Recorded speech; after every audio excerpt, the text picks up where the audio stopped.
दोस्तों हमारे विक्रम लैंडर और प्रज्ञान रोवर के बारे में एक बहुत ही शॉकिंग और सैड न्यूज़ यहाँ पर निकल कर आ रही है।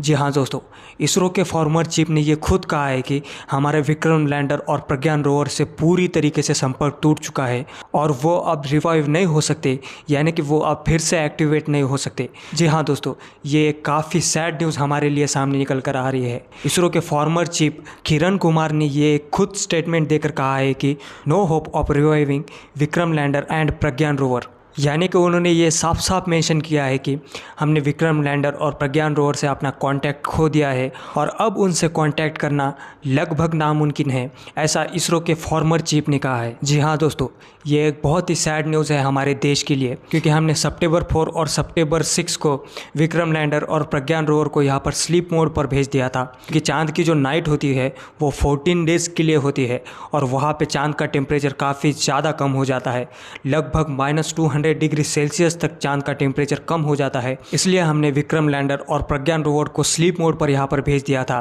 और जब 22 सितंबर को उन्हें फिर से रिवोक करने की कोशिश की, उन्हें फिर से एक्टिव करने की कोशिश की और तब उन्होंने हमें वहाँ पर सिग्नल नहीं भेजे थे। यहाँ पर हमारा कनेक्शन लॉस्ट हुआ था विक्रम लैंडर और प्रज्ञान रोवर से। लेकिन इसरो की तरफ से कहा यह जा रहा था कि अक्टूबर 6 तक हम उनसे कांटेक्ट करने के लिए प्रयास करते रहेंगे और तब तक उन्होंने सिग्नल दिया तो ठीक, वरना हम उन्हें पूरी तरीके से खो देंगे। और ठीक वैसा ही हुआ है दोस्तों, क्योंकि आज 8 अक्टूबर है और अब तक उन्होंने कोई सिग्नल नहीं दिया है। इसलिए इसरो के साइंटिस्ट का ये मानना है कि अब हमारे चांसेस काफ़ी ज़्यादा कम है विक्रम लैंडर और प्रज्ञान रोवर से कांटेक्ट करने के, यानी कि हमने एक तरीके से उन्हें अब लॉस्ट कर दिया है दोस्तों। तो ये काफ़ी शॉकिंग न्यूज़ है हमारे पूरे भारत के लिए। लेकिन दोस्तों इसरो की तरफ से ये एक स्टेटमेंट निकल कर आ रही है कि हमारे चंद्रयान 3 मिशन को जिस कार्य के लिए भेजा था उसने उस कार्य को बखूबी निभाया है और हमारे विक्रम लैंडर और प्रज्ञान रोवर को जो अचीव करना था वो उन्होंने पूरी तरीके से यहाँ पर प्राप्त कर लिया है। क्योंकि दोस्तों इसरो की तरफ से विक्रम लैंडर को स्विच ऑफ करने से पहले एक छोटा सा एक्सपेरिमेंट किया गया था चांद के साउथ पोल पर, और वो अनएक्सपेक्टेड एक्सपेरिमेंट यहाँ पर इसरो ने करके दिखाया था चांद के साउथ पोल पर दोस्तों, और उस एक्सपेरिमेंट का नाम है एक्सपेरिमेंट होप। अब यहाँ पर हुआ ये था दोस्तों, जैसे ही मून नाइट नज़दीक आने लगी तब विक्रम लैंडर को स्विच ऑफ तो करना ही था, लेकिन उससे पहले इसरो ने ये सोचा कि एक छोटा सा एक्सपेरिमेंट यहाँ पर किया जाए और शायद वो अगर सक्सेसफुली हो जाएगा तो वो हमारे लिए एक बहुत ही बड़ी अचीवमेंट यहाँ पर हो सकती है। तो इसरो ने यहाँ पर किया क्या कि जो विक्रम लैंडर का इंजन है उसे बर्न आउट करके इसरो ने यहाँ पर एक 30 to 40 सेंटीमीटर की एक छोटी सी जंप यहाँ पर विक्रम लैंडर को करवाई, और वो भी चांद के साउथ पोल पर। और विक्रम लैंडर ने वो जंप सक्सेसफुली करके उसने चांद के साउथ पोल पर फिर से एक बार लैंडिंग भी की, यानी कि एक छोटी सी जंप यहाँ पर हमारे विक्रम लैंडर ने चांद के साउथ पोल पर करके दिखाई। और ये जो एक्सपेरिमेंट है ना दोस्तों, ये पूरे वर्ल्ड के लिए एक बहुत बड़ी अचीवमेंट मानी जा रही है दोस्तों, क्योंकि चांद के साउथ पोल पर अगर हम किसी लैंडर को जंप करवा सकते हैं तो हम उसी लैंडर को एक जगह से दूसरी जगह पर शिफ्ट भी कर सकते हैं, और अगर उसी लैंडर को हमें फिर से अर्थ पर लाना है तो वो भी हम पॉसिबल कर सकते हैं, ऐसा इस एक्सपेरिमेंट के सक्सेसफुली साबित होने पर माना जा रहा है। और जैसे ही हमारे इसरो ने ये एक्सपेरिमेंट किया है ना दोस्तों, पूरे वर्ल्ड से हमारे इसरो को काफ़ी ज़्यादा कांग्रेट्स किया जा रहा था।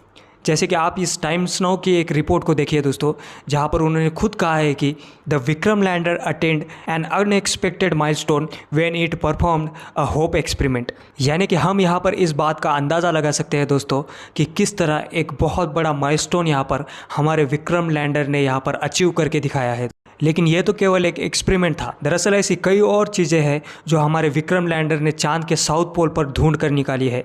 जैसे कि अगर हम हमारे चंद्रयान 3 के अचीवमेंट्स की यहाँ पर बात करें तो हमारे चंद्रयान 3 ने चांद का जो सरफेस है वहाँ पर इलेक्ट्रॉन डेंसिटी कितनी है, जैसे कि हर क्यूबिक मीटर पर 5 million to 30 million electron density चांद के सरफेस पर है। और जो चांद का टेम्परेचर वेरिएशन है, जैसे कि हमारे विक्रम लैंडर ने चांद के सरफेस पर छोटी सी ड्रिलिंग की थी, वहाँ पर हमें ये पता चला कि चांद के सरफेस के नीचे जो टेम्परेचर है वो 8 डिग्री सेल्सियस है, और डे टाइम में चांद के बाहर का एटमॉस्फेयर टेम्परेचर वो 60 degree Celsius to 100 degree Celsius तक है। और चांद के सरफेस के नीचे का टेम्परेचर उसके मुकाबले काफ़ी ज़्यादा कम है।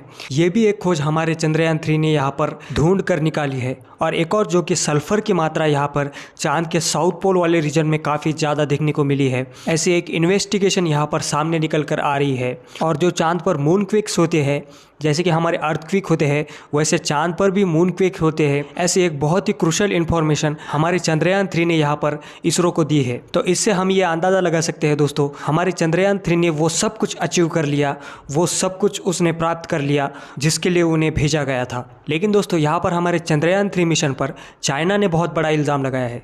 जी हाँ दोस्तों, चाइना ने कहा है कि हमारा विक्रम लैंडर चांद के साउथ पोल पर लैंड ही नहीं हुआ है। दरअसल हमारा विक्रम लैंडर जो लैंड हुआ है वो 69 डिग्री लैटिट्यूड पर लैंड हुआ है।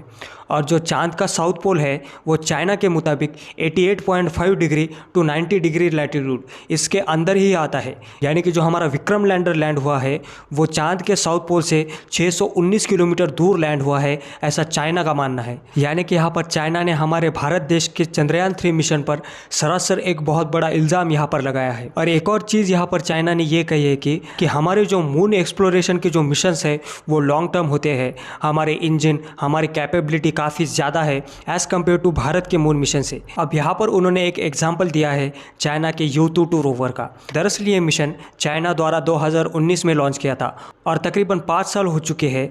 चाइना का ये जो U22 रोवर है ये अभी भी चांद पर वर्किंग कर रहा है। यानी कि इसने चांद के कई ऐसे डे और नाइट्स का सामना किया है और वो अभी भी ठीक तरीके से वर्किंग कर रहा है।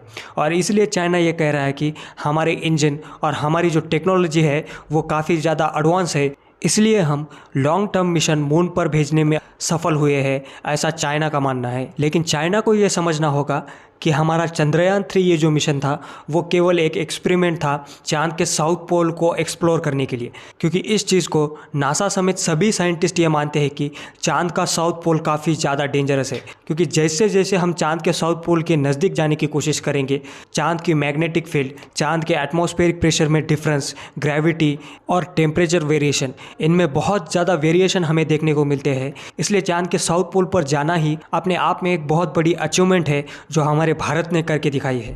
अब दोस्तों चाइना का तो ये बरसों से काम ही है कि वो हमारे भारत देश के स्पेस प्रोग्राम पर कुछ ना कुछ टिप्पणी देता आ रहा है और हमारे स्पेस प्रोग्राम को हमेशा से ही वो नीचा दिखाने की कोशिश करता आ रहा है। लेकिन हम आपको बता दें दोस्तों कि हमारा ये जो चंद्रयान 3 मिशन है उसने हिस्ट्री क्रिएट की है दोस्तों। क्योंकि आज तक जो कोई नहीं कर पाया वो हमारे भारत देश ने करके दिखाया है। इसलिए हमें हमारे स्पेस प्रोग्राम पर गर्व है और हम इसरो के हर अचीवमेंट में उनका साथ देंगे। तो दोस्तों इस वीडियो में इतना ही। तो आपको ये वीडियो कैसी लगी हमें कमेंट सेक्शन में ज़रूर बताइए और हमारे वीडियो को शेयर कीजिए और चैनल को सब्सक्राइब कीजिए।